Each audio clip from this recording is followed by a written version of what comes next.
오늘은 결핍에서 채움으로라는 주제로 함께 말씀을 나누기를 원합니다. 한번 따라해 볼까요? 결핍에서 채움으로. 들었던 이야기일 수 있어요. 한번 들어보세요. 19세기 옥스퍼드 대학에서 한 종교학 과목의 시간에 시험을 보게 됐습니다. 교수님이 이런 질문으로 문제를 냈어요. 물을 포도주로 바꾼 예수의 기적에 대해서 논하라. 이렇게 한 문장에 시험을 냈습니다. 시험이 시작됐는데 이제 막 여러분 시험 시간 한번 상상해 보세요. 고요하고 쓰는 소리만 들리잖아요. 그런데 유독 한 학생은 시험 문제를 풀지 않고 창문을 보면서 멍하니 있는 거예요. 그러니까 감독관이 다가가서 주의를 줍니다. 멍하게 있지 말고 시험 문제를 풀어라. 계속 멍하게 있으니까요, 교수님 화가 난 거예요. 다가가서 경고를 합니다. 이 시험 보지 않으면 0점 처리될 거고 학사 경고를 맞을 수 있다. 빨리 풀어라 라고 경고를 하게 됩니다. 그랬더니 이 딴청을 피우던 이 학생이 시험 문제를 뚫어지게 바라보더니 한 줄만 쓰고 나가더라는 겁니다. 그리고 한 줄에 뭐라고 써있는지 봤더니 이렇게 쓰여져 있습니다. 물이 그 주인을 만나니 얼굴이 붉어지더라. 우리 여러분 들어본 이야기일 수 있습니다. 그리고 이 학생의 답은 전설적인 답이 됐고 만점을 받았습니다. 바로 그 사람이 우리가 잘 알고 있는 것처럼 영국의 3대 낭만파 시인 중 한 사람인 조지 고든 바이런이라는 사람입니다. 여러분 우리가 우스갯소리일 수 있고 재미있는 이야기일 수 있겠지만 오늘 우리가 인생을 살다 보면 뜻밖의 타이밍 가운데 예상하지 못한 일들을 마주할 수 있습니다.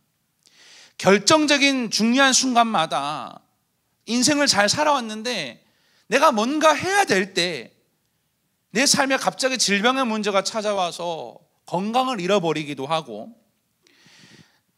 사업을 해야 되는데 물질이 필요한데 갑자기 내 눈앞에서 물질을 사라지기도 합니다. 물질이요. 또 어떤 분들은 사람이 가장 필요할 때 사람이 사라지며 결핍을 느낄 때가 있습니다.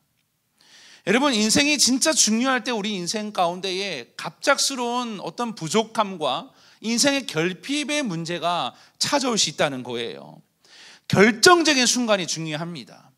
일상을 잘 살아가다가도 내가 뭔가 이제 은혜 받고 뭔가 잘 해보려고 하는데 갑작스러운 어려움이 찾아올 때가 있다는 거죠. 시험 같은, 오늘 아까 답안에 쓴 것처럼 인생의 시험 같은 문제들이 굉장히 많이 찾아오지 않습니까? 저는 오늘 말씀의 결론부터 미리 말씀을 드리면 우리 인생의 결핍과 부족함은 예수님이라면 해결할 수 있습니다. 믿으십니까? 우리 인생이 예수님을 만나면 결핍을 버리게 하여 주시고 그 결핍된 자리에 채워주시고 더 나아가서 채움으로 끝나지 아니하고 이 키워드처럼 만개하게 하시는 줄로 믿습니다. 할렐루야. 어떤 책 중에 리더의 고독이라는 책이 있어요. 리더는 고독한가 봐요. 제목이 리더의 고독이라는 책이 있는데 강준민 목사님 쓰신 책이에요. 이분이 1975년도에 신학교에 입학을 하게 됐는데, 여러분 지금은 좀 그렇지 않겠지만 옛날 신학생들이 이미지하면 가난하고 돈 없고 학교 겨우 다니고 막 물질의 가난함 때문에 기도하고 이런 시대 아닙니까? 이분이 1982년도에 이제 미국에 유학을 가게 됐는데 3개월 만에 준비해 간 재정이 다 바닥이 났다는 겁니다. 어느 날 주일에 딸 아이 우유 분유를 사려고 지갑을 열었더니 한 푼도 없더라는 거예요. 헌금할 돈도 없고 자신의 인생이 결핍하다는 느낌을 받았다라는 겁니다. 그때 했던 것이 뭐냐면 옷장 하나를 다 정리하고 기도하기 시작했대요. 하나님, 내가 옷장을 정리했습니다. 하나님, 날 도와주세요. 그 결핍의 순간에 기도하며 살았더니 하나님이 그 이후의 유학 생활을 한 번도 굶지 않게 하시고 채워주셨다라는 것입니다. 그러면서 목사님이요, 그 책에서 이렇게 고백하십니다. 들어보세요. 결핍이 꼭 나쁜 것만은 아니었구나. 결핍은 우리로 하여금 하나님께 나아가 기도하게 만들고 결핍 때문에 하나님을 바라보고 하나님만을 의지하게 되었다. 여러분, 하나님은 우리 인생의 뭔가의 부족함, 내가 만나는 문제 가운데서도 하나님은 채워주시는 풍족하신 하나님이십니다. 믿으십니까? 그 책에 인상적인 표현이 또 나오는데 또 읽어드릴게요. 들어보세요. 결핍은 풍부하게 하신 하나님께 믿음으로 나아가게 하는 에너지다. 다시 말씀드릴게요. 결핍은 풍부하게 하신 하나님께 믿음으로 나아가게 하는 에너지다. 여러분, 사람은 두 부류가 있습니다. 인생의 문제가 찾아오면 내 마음대로 되지 않는 상황 때문에 절망하고 낙심하는 사람이 있는가 반면에 어떤 사람은 믿음으로 하나님께 나아가고 그 문제를 돌파하려고 애쓰는 사람이 있습니다. 여러분은 어떤 사람이십니까? 성경을 보면 엘리야와 그 시돈의 사르밧 과부의 이야기가 나와요. 여러분, 사르밧 과부 아시죠? 그에게 남은 것은 무엇이었습니까? 기름과 그냥 빵 조금 만들 밀가루가 전부이지 않았습니까? 그래서 그 남은 것으로 만들어 먹고 죽으려는 작정이었습니다. 그런데 그 사르밧 과부는 절망하지 않았습니다. 인생의 죽음으로 끝나지 않았다는 거예요. 결핍이었지만 그 엘리야를 만난 이후에 그녀의 삶이 만개하게 된 줄로 믿습니다. 할렐루야. 여러분, 오늘 우리는 인생을 살면서 그 결정적인 순간에 만나는 문제 앞에 절망해서는 안 됩니다. 여러분, 결핍과 부족함이 있는 상황이 있다면요, 거꾸로 생각하셔야 돼요. 하나님이 우리 가정을, 우리 인생을 복주시려고 하시는 것이구나. 하나님은 오늘도 채우시려고 그 하늘의 창고에 가득 담아 두십니다. 할렐루야. 저는 그런 이미지 상상해 봤어요. 하늘 창고에 가득 담겨져 있는 거예요. 이거는 조미정 권사 거야. 내가 내일은 고연의 집사에게 부어주려고 준비해 놨어. 할렐루야. 여러분, 하나님은요, 그걸 기대하고 계신 거예요. 저희 집 아이들은요, 이런 좀 이렇게 자꾸 얘기하지 말라 그랬는데 비밀이에요. 꼭 갖다 얘기하는 분들이 있어요. 얘기하는 분들이 있대요. 비밀인데요. 저희 집 아이들은요, 특별세계 기도는 나오지 않고요, 전날에 물어보는 거예요. 간식이 뭐냐고. 저희 아이들은요, 아빠가 주는 간식을요, 아침마다 기다리는 거예요. 그러니까 이게 적절한 비유인지 모르겠지만 하나님은 그런 이미지를 한번 상상해 보세요. 하나님은 지금도 여러분의 부족함과 결핍을 채우기 위해 그 하늘의 창고에 많은 걸 쌓고 계시다는 거예요. 질병의 문제를 해결하기 위하여 여러분의 관계와 가정과 나약함과 모든 인생의 결핍과 부족함을 오늘 채우시고 오늘 기도할 때 만개하게 하실 줄로 믿으시기를 바랍니다. 그런 은혜가 있게 되시기를 축복합니다. 옆 사람 이렇게 인사해 보세요. 오늘 밤 만개할 것입니다.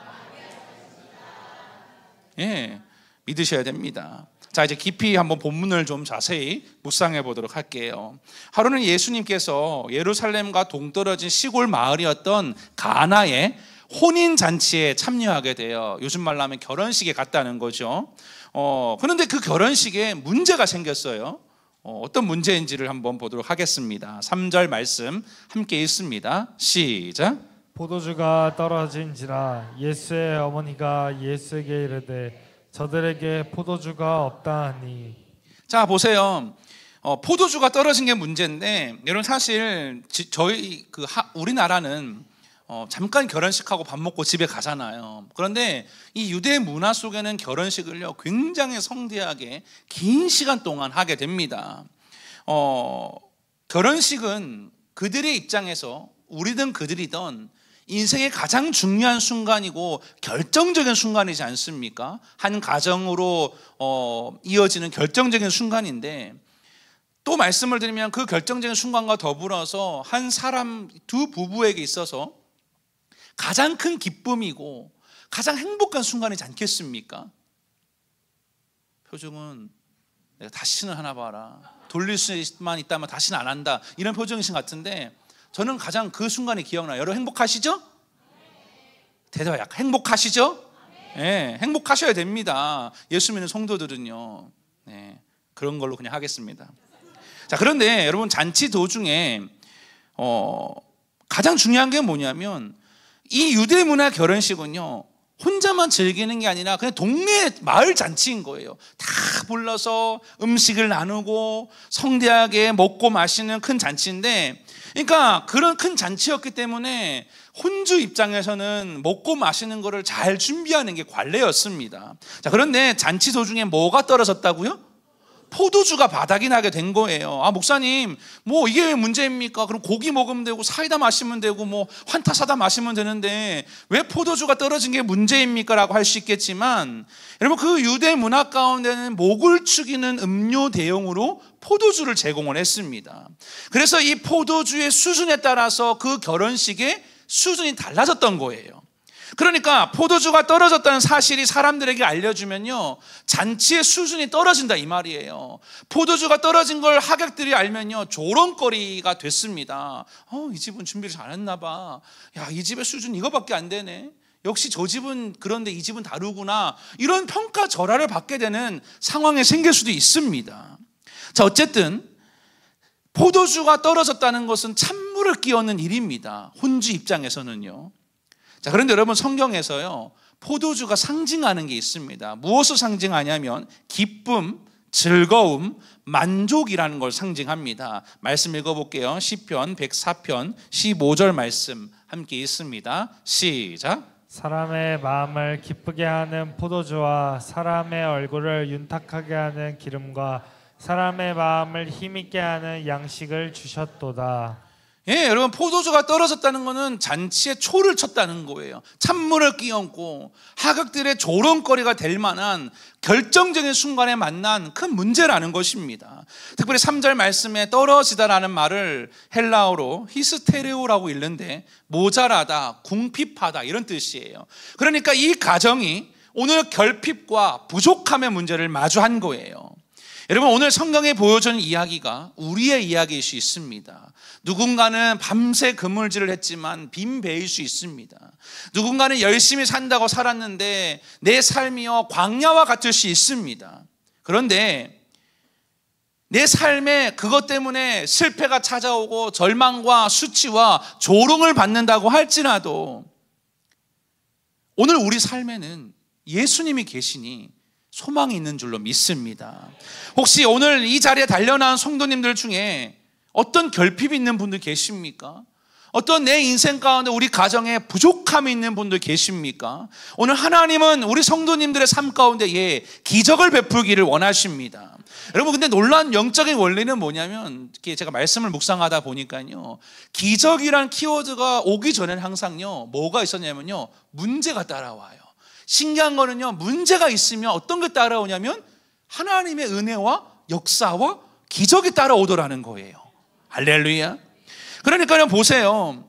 오늘 이 포도주가 떨어지는 굉장히 난감한 상황 아닙니까? 한 가정이 탄생하고 한 집안의 자랑이 될 만한 일 가운데 그 결정적인 순간에 포도주가 떨어지는 그 난감한 상황 가운데에 돌발적인 상황이고 인생의 변수였지만,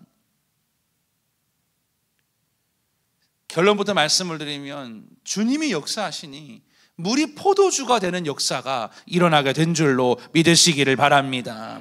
여러분, 오늘 본문이 우리 인생을 참 잘 대변하고 있는 것만 같습니다. 여러분, 룻기에 보면요, 룻이 나오죠. 룻도 그랬어요. 남편과 두 아들을 잃은 시어머니 나오미와 남편을 잃었던 룻의 인생을 생각해 보세요. 그녀의 처음 삶을 대변하는 키워드가 뭡니까? 결핍입니다. 그런데 그들이 떠났던 약속의 땅 베들레헴으로 올라갈 때에 하나님이 그 가정을 채워주시고, 할렐루야, 무엇으로도 채울 수 없었던 그들의 인생 가운데에 고엘이었던 보아스를 보내주신 줄로 믿으시기를 바랍니다. 그녀들의 인생에 주님이 개입하시니 텅 빈 인생이 채움의 인생으로 바뀌었다는 거죠. 할렐루야. 여러분, 물질이 주는 기쁨은요, 딱 거기까지입니다. 포도주는 결국요, 떨어질 수밖에 없는 거예요.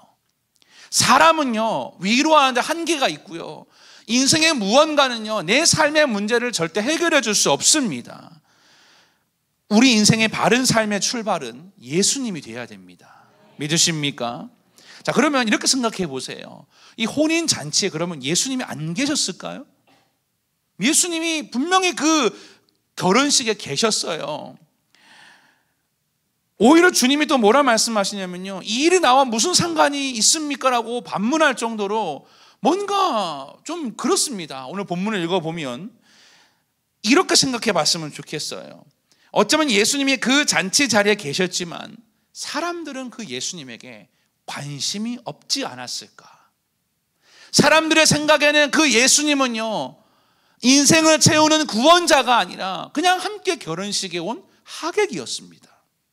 과연 여러분에게 예수님은 어떤 존재이십니까? 예수님은 나의 필요를 채우는 그냥 알라딘에 나오는 지니입니까? 그냥 내가 필요할 때 뚝딱 하면 뭔가가 나오게 만드는 도깨비 방망이이십니까? 저는 여러분들이 오늘 이 주님이야말로 우리가 매일 동행해야 되고 사랑해야 되고 섬겨야 하는 예수 그리스도인 줄로 믿습니다. 여러분, 불신자들도 물론이고 심지어 믿는 사람조차도 그 주님을 얼마나 하대하고 별 관심 없는 경우가 얼마나 많은지 모릅니다. 여러분, 오늘 기적의 키워드는 예수님과 상관 있는 삶이 되는 것입니다. 아멘. 그런 삶은 반드시 하나님께서 물이 포도주가 되게 하실 줄로 믿으시기를 바랍니다. 자, 옆 사람 이렇게 인사해 보시길 바라요. 예수님이 우리의 주인이십니다. 자, 한 단계 더 깊이 들어가 보도록 할게요.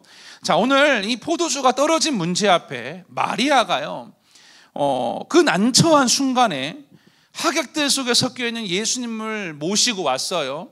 포도주가 떨어졌다라고 요청을 하게 됩니다.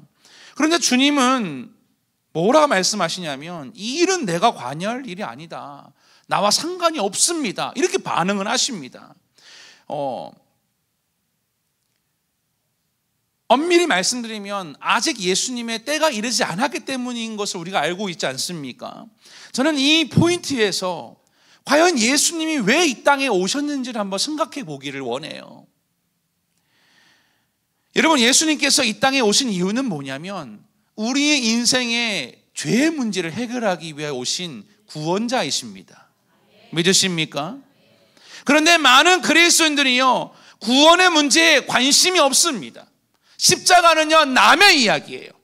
그냥 전혀 나와는, 예수님과는 상관없는 삶을 살아갈 때가 얼마나 많은지 모릅니다.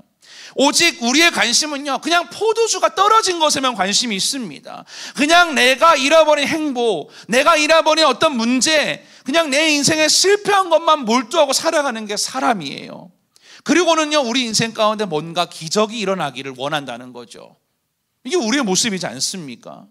그런데 오늘 주님이 내 때가 이르지 않았다, 이 말씀과 오늘 이 본문이 이야기하고 싶은 건 뭐냐면, 예수님이 이 표적과 기적을 통해 왜 이 땅에 오셨는지를 말씀하기를 원하신다라는 것입니다. 할렐루야. 오늘 본문 6절과 7절은요 이렇게 말씀합니다. 한번 읽어볼까요? 6절과 7절입니다. 시작. 거기에 유대인의 정결 예식을 따라 두세 통 드는 돌 항아리 6이 놓였는지라. 예수께서 그들에게 이르시되 항아리에 물을 채우라 하신즉 아기까지 채우니. 자, 보세요. 잔치집 입구에 한번 상상해 보세요. 결혼식장 입구에 뭐가 있냐면요, 물이 담긴 항아리가 있는 거예요. 항아리 6개가 있는데, 이게 어떤 용도이냐면 유대인의 정결 예법에 의해서, 율법에 의해서 하기 전에 손발을 깨끗이 씻어야만 했습니다. 손발을 씻기 위한 물이었다는 거죠. 그럼 여러분 이렇게 질문해 볼게요. 물로 씻으면 손발이 깨끗해져요? 깨끗해져요? 깨끗해지죠. 그러면 다르게 말씀을 드릴게요. 그러면 그 물로 씻으면 사람의 내면의 죄는 씻어지는 것일까요? 아니라는 것입니다.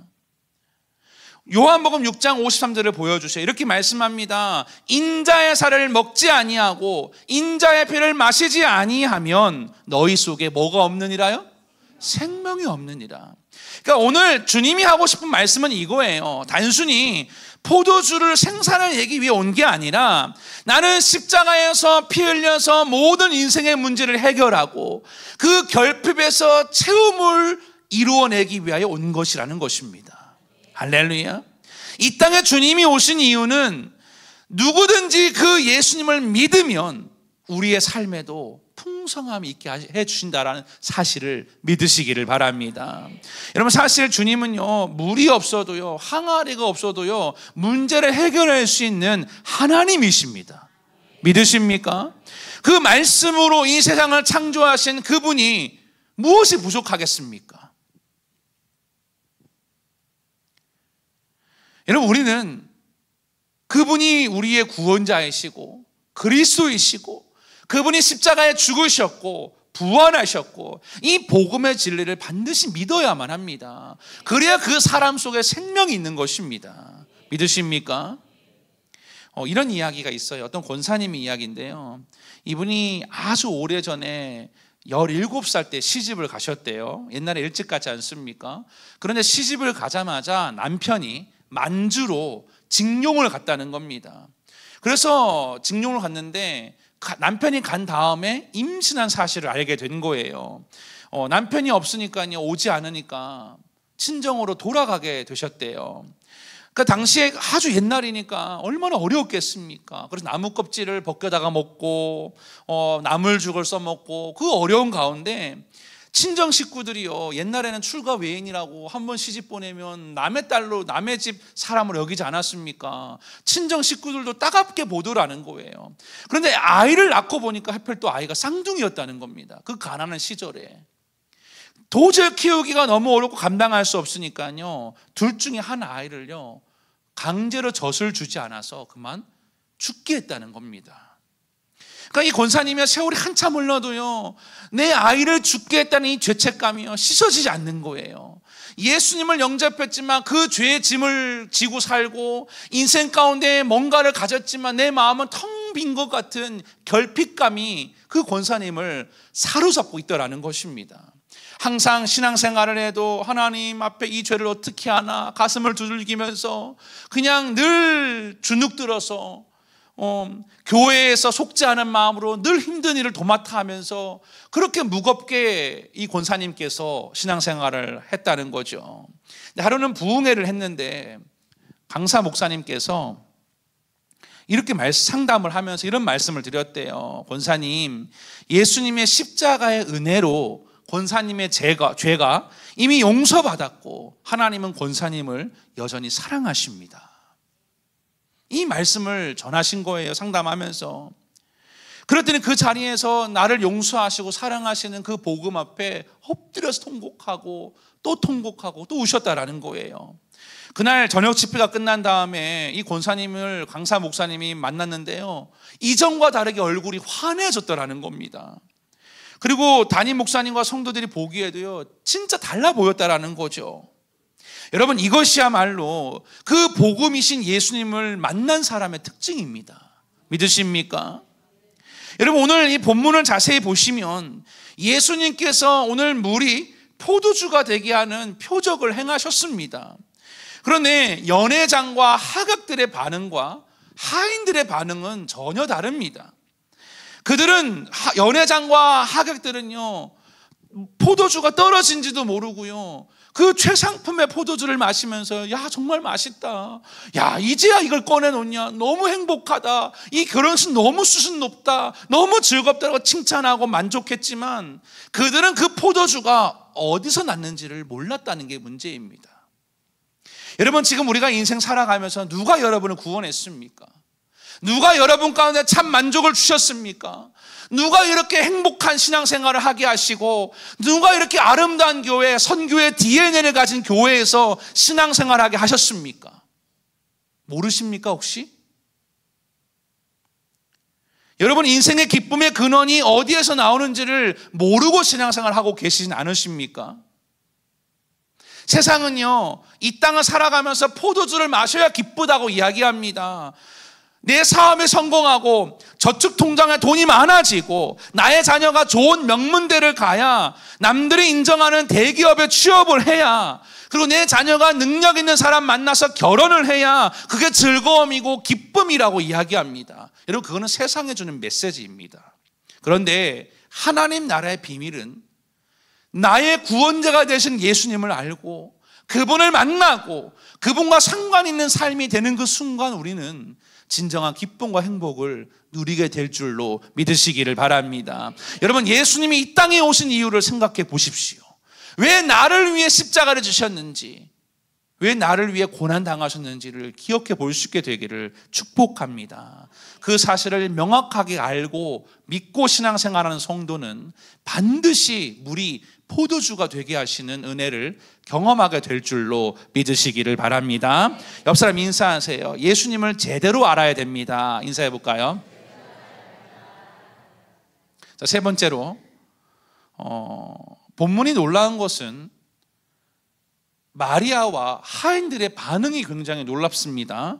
자, 5절 말씀 읽어보겠습니다. 5절 함께 읽습니다. 시작. 그의 어머니가 하인들에게 이르되 너희에게 무슨 말씀을 하시든지 그대로 하라 하니라.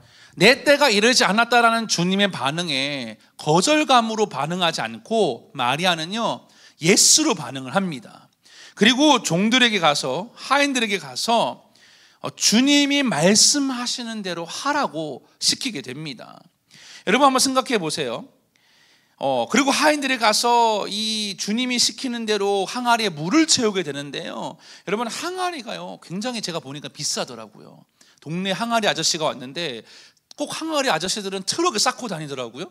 그걸 쌓는 것도 다리는 것 같아요. 떨어뜨리지 않고 어떻게 쌓는지. 트럭에다가 막 산더미처럼 항아리고 막 그 계란찜한 뚝배기에 쌓고 파는데, 제가 얼마인지 궁금했는데 좀 창피하잖아요. 지나가는데 마침 어떤 분이 그 항아리를 사는 거예요. 얼마냐고 했더니 큰 장독대가 10만 원이래요. 왜 이렇게 비싸요? 10만 원이래요. 큰 된장 항아리가요. 싸게 주는 거래요. 여러분, 근데 오늘 이 집에 있었던 항아리는요, 그 정도 크기가 아닙니다. 이 세 항아리에 담길 수 있는, 6항아리에 담길 수 있는 물을 환산해 봤더니요, 454리터나 된다는 겁니다. 굉장히 많은 양입니다. 500ml 생수병을 1000병이나 보여야 될 양이 된다라고 해요. 자, 여러분 보세요. 그런데 원래 이 항아리는요, 포도주를 담아본 적이 없는 항아리입니다. 원래 포도주가 담겨있던 항아리가 아니라 이 항아리는 뭐가 담겨 있었어요? 물이 있었던 항아리예요. 그리고 포도주를 퍼서 마시는 항아리가 아니라 뭐 하는 용도예요? 손발 씻는 그런 용도였다는 거죠. 그런데도 주님은 떨어진 포도주를 채우는 통으로 항아리를 쓰겠다는 겁니다. 여러분 보세요. 차라리 주님이 그 항아리에 담긴 물을 손 씻으라고 내놓는 게 더 상식적이지 않겠습니까? 그런데 주님의 명령을 받은 종들은요, 당황스러웠겠죠. 그럼에도 불구하고 그들은 그것을 불순종한 게 아니라 주님이 시키는 대로 연회장에다가 갖다 주게 된 줄로 믿습니다. 아멘. 여러분, 우리도 그래요. 인생의 문제를 만나고 뭔가 하나님이 해답을 줄 때 첫 번째 반응은 뭐냐면 갈등하게 돼요. 과연 이게 맞는 걸까? 하나님이 일하신 방식이 이게 맞는 걸까? 심지어 주님은 그 손 씻는 용도로 썼던 그 항아리에 포도주를 채우라고 하신 게 아니라 뭘 채우라고 하셨다고요? 물. 이상하지 않습니까? 우리 생각에는 포도주가 떨어졌으면 포도주를 채우라라고 명령하시든지 아니면 어디 가서 포도주를 사오라고 하시든지 하면 되는데, 오늘 주님이 뭘 채우라고요? 물을 채우라. 여러분, 여기 영적인 포인트가 있습니다. 주님은 우리의 방식대로 하지 않으시고 우리의 생각과 방식을 뛰어넘는 놀란 전지전능하신 하나님이심을 믿으시기를 바랍니다. 하나님이 우리가 요구하는 대로, 우리가 생각하는 대로만 움직인다면요, 그건 하나님이 아닙니다.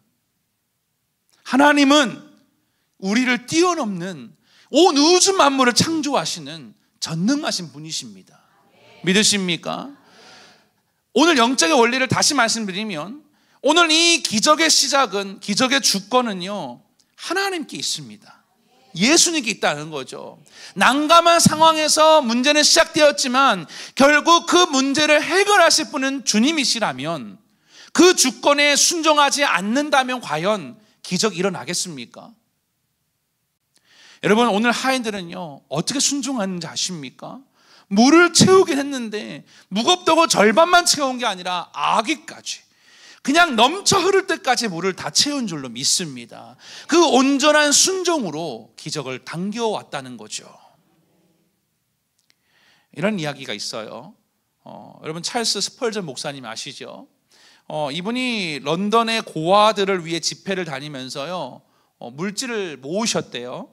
300만 파운드를 모금을 했는데, 기도하는 중에 하나님께서 이 스펄전 목사님에게 이 300만 파운드를 조지 물러 목사님에게 주라는 감동을 받으셨다라는 겁니다. 다시 기도합니다. 주님, 이 돈은 남을 줄 게 아니라 우리 고아들을 살려야 될 돈입니다. 어떻게 주겠습니까? 라고 떼써보고 기도하고 애썼지만 주님은 계속해서 조지 물러 목사님에게 주라는 감동을 주셨다라는 거예요. 그러자 이 스펄전 목사님은 그 하나님의 감동에 순종해서 그 돈 전부를 가져다 주게 됩니다. 이걸 받은 뮬러 목사님께서요, 이렇게 이야기합니다. 목사님, 마침 저는 이 300만 파운드가 필요했고 그것을 위해 기도하고 있었습니다. 할렐루야.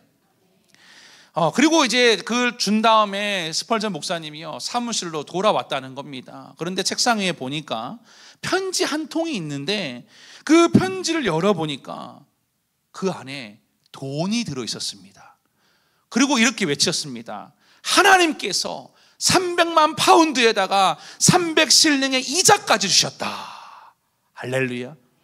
이해가 되십니까? 제가 좀 연기가 부족해서 잘 못했는데, 주고 났더니 돌아와서 보니까 하나님이 이자까지 쳐서 갚아주셨다라는 거죠. 할렐루야. 여러분, 우리는 합리적인 걸 좋아합니다. 증명하는 걸 좋아합니다. 그런데 그런 의미에서 하나님 말씀은 불합리한 것처럼 보여도 말씀을 통해 하라고 하면 우리는 순종하면 되는 것입니다. 믿으십니까? 여러분 보세요. 처음 물을 채울 때는요, 포도주였겠습니까? 물을 채웠겠지요. 그런데 연회장에게 만약에 가져다 주었는데 여전히 물이었더라면 연회장이 뭐라 했을까요? 너 장난하냐? 넌 당장 파이어, 해고야. 이렇게 하지 않았겠습니까? 뭐 포도주를 갖다 줬더니 만약에 안 변했으면 물이었으면 어떻게 할 뻔했어요? 여러분, 믿음은요, 말씀을 믿고 모험을 거는 거예요. 말씀을 믿고. 명령대로 그들은요, 하인들은요, 그 항아리에다가요, 물을 가득 채우고 시키는 대로 가져다 주었더니 포도주가 되었다라는 거죠. 9절에 이런 말씀이 있습니다. 표현에 물떠온 하인들은 알더라. 물떠온 하인들은 알더라. 한번 따라해 볼까요? 물떠온 하인들은 알더라. 여러분, 하인들이 말씀에 순종할 때 예수님의 동력자가 되어서 그 신비한 물이 포도주로 변하는 기적을 경험했다는 겁니다. 연회장들은요, 무슨 일이 있었는지 몰랐다는 거예요. 그런데 하인들은 알았더라. 할렐루야. 여러분, 세상은요, 결핍이 채워져도요, 하나님이 했다라고 생각하지 않습니다.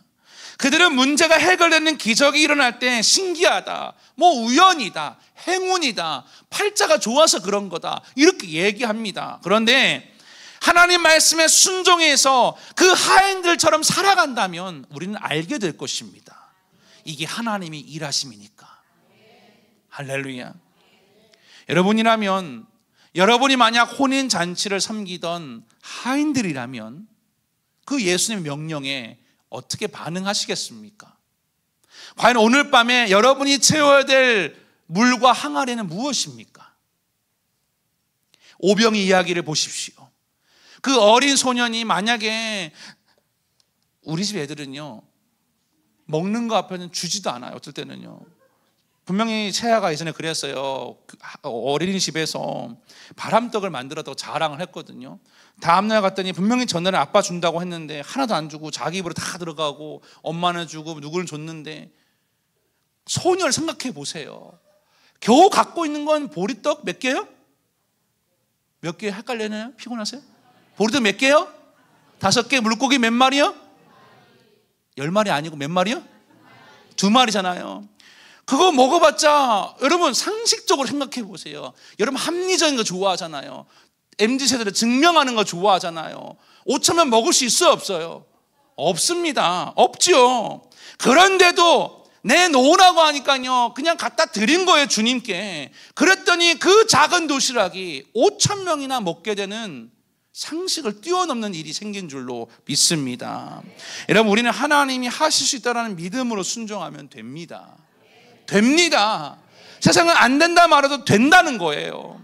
오늘 밤 기도하십시오. 기도할 때 의심하지 마시기를 바랍니다. 의심을 버려버리시고 항안의 물을 채우시고 가져다 주라면 가져다 주시고, 그럼 반드시 여러분도 하인처럼 알게 되는 날이 오게 될 줄로 믿습니다. 여러분, 말씀에 담긴 능력을 풀어놓는 길은 오직 순종밖에 없습니다. 오늘 밤 그 포도주가 채워지는 일에 순종하게 되시기를 축복합니다. 옆 사람 다시 인사해 보세요. 순종해 봅시다. 이렇게 또 인사하자. 끝까지 해봅시다. 네, 그렇게 하게 되기를 축복합니다. 자, 마지막으로 우리 9절과 10절 말씀을 한번 읽어보겠습니다. 9절과 10절 말씀 함께 읽습니다. 시작. 연회장은 물로 된 포도주를 맛보고도 어디서 났는지 알지 못하되 물떠온 하인들은 알더라. 연회장이 신랑을 불러 말하되 사람마다 먼저 좋은 포도주를 내고 취한 후에 낮은 것을 내거늘 그대는 지금까지 좋은 포도주를 두었도다 하니라. 자, 보세요. 뭐로 된 포도주라고 했습니까? 앞에 보세요. 앞에 보여주세요. 뭐로 된 포도주라고 했습니까? 연회장이 물로 된 포도주를 맛보고도요. 이게 무슨 말이냐면 여러분, 그렇게 오해하시면 안 돼요. 옛날에 드라마 같은 데 보면 막 단란주점에 막 술에다 물 타갖고 팔고 막 그런 의미가 아니에요. 물로 된 포도주가 그런 의미가 아니라, 여러분 보세요. 예수님의 말씀을 믿고 순종해서요, 그 항아리에 물을 채워서 가져다 주었는데요, 처음에는 아기까지 채울 때마다 물이었어요. 그런데 뭐로 바뀌었다고요? 포도주로 바뀌었어요. 근데 여러분, 이 포도주가요, 그냥 포도주가 아니라요, 최상급 포도주였습니다. 고가의 제품 마냥 맛있는 포도주로 바뀌었는데, 여러분, 우리가 이걸 읽을 때 굉장히 무덤덤하게 읽습니다. 그래서 저는 묵상하다가요, 무릎을 쳤어요. 야, 이거는 내 생각을 뛰어넘는 일이구나. 여러분, 혹시 집에서 포도주 담가 보신 분 계세요? 포도주. 포도 주스는 해보셨죠? 포도 주스는 먹으면 안 되니까요. 포도 주스는 만들어 보셨나요? 아니 말고요. 오늘 반응이 없네요. 제가 목사님 마음을 충분히 이해할 것 같아요. 여러분 보세요. 포도주를 만들려면요, 포도를 수확한대요. 저는 포도 껍질을 씌워보는 친구들 집에서 해본 적이 있어요. 굉장히 허리가 아프고 힘들어요. 모르겠어요. 유대는 그렇게, 그 나라는 그렇게 하는지 모르겠지만, 막 수확하려면 비료도 줘야 되고 가지치기도 해야 되고 껍질도 씌워줘야 되고 오랜 시간 포도를 길러서 수확을 합니다. 그리고 바로 담근다고 먹을 수 있는 게 아니라 최소 3년에서 5년은 지나야 되고요, 좀 좋게 하려면 5년에서 7년은 지나야 되고요, 최상급 포도주는요 20년에서 30년을 숙성해야 고가의 와인이 된다는 거예요. 와인 마시면 안 돼요. 집에 가서 또 홀짝홀짝 마시는 분이 없게 되기를 소망해요. 자, 보세요. 주님이 만든 포도주는요, 그냥 물에 술 탄 듯, 술에 물 탄 듯 그런 포도주를 만든 게 아닙니다.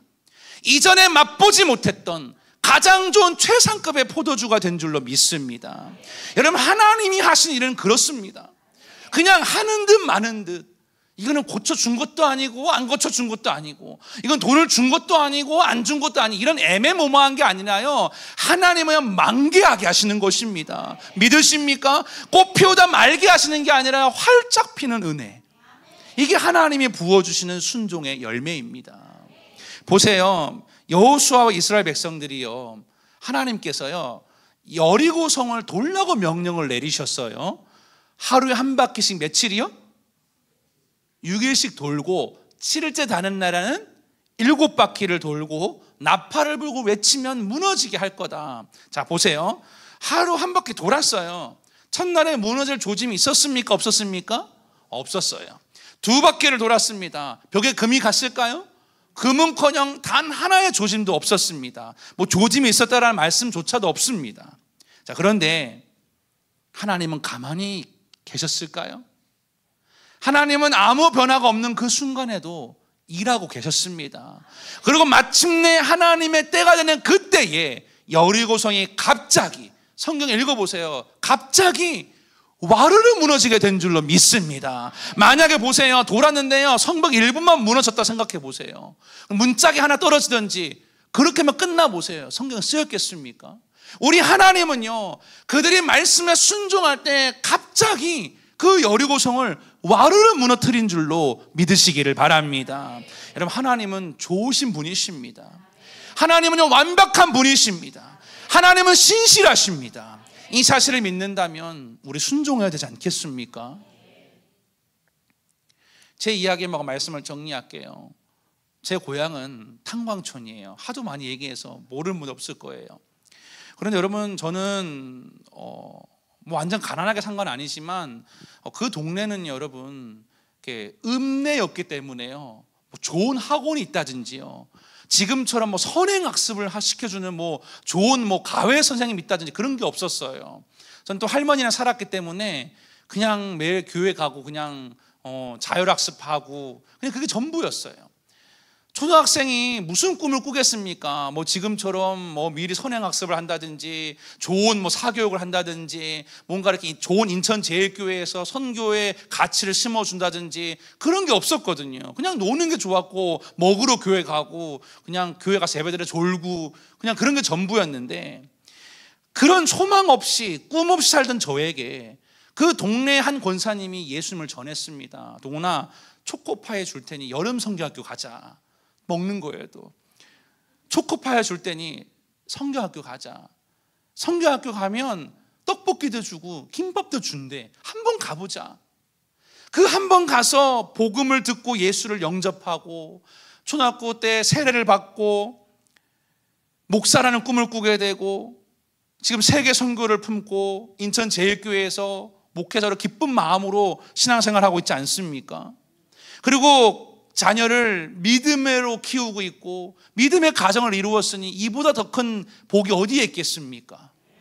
제 인생도요, 이 자리에 다 설명할 수 없겠지만 결핍이었고 부족함이었습니다. 늘 외로웠고 슬펐습니다. 그러나 그 예수의 이름이 저의 마음에 들어가니까 저의 인생이 바뀌었다라는 겁니다. 저뿐만이겠습니까? 오늘 기도하는 여러분의 인생 가운데 하나님은 채우실 것입니다. 여러분 마음을 활짝 여십시오. 주님 반드시 일하십니다. 오늘 그런 기적의 인생들이 되시기를 주님의 이름으로 축복합니다. 말씀을 정리하겠습니다. 여러분, 예수님은 그 잔치집에 결정적인 순간에 만났던 난감한 문제 가운데 개입하셨고 그 하인들과 마리아의 순종을 통하여서 물이 포도주가 되게 하셨습니다. 여러분, 주님은 인생에서 경험할 수 없는 참된 기쁨을 주시는 분이십니다. 지금 혹시 마음이 어려운 분은 계십니까? 오늘 주님을 만나십시오. 하나님은 인생의 결정적인 순간에 역사하십니다. 이런 말씀 있죠. 시편 23편 1절 말씀, 여호와는 나의 목자시니 내게 부족함이 없으리로다. 주님이 함께 하시면 그 부족함도 만족으로 채워주십니다. 여러분, 오늘 기도할 때 주님의 영광을 보게 될 것입니다. 세상에 줄 수 없는 기쁨을 주실 것입니다. 그리고 함께 고백합시다. 예수님 한 분으로 충분합니다. 예수님 한 분이면 만족할 수 있습니다. 한번 따라하세요. 여호와는 나의 목자시니 나는 부족함이 없습니다. 예, 여러분 오늘 밤 기도하실 때 그런 믿음의 고백을 할 수 있게 되시기를 주님의 이름으로 축복합니다. 축복합니다.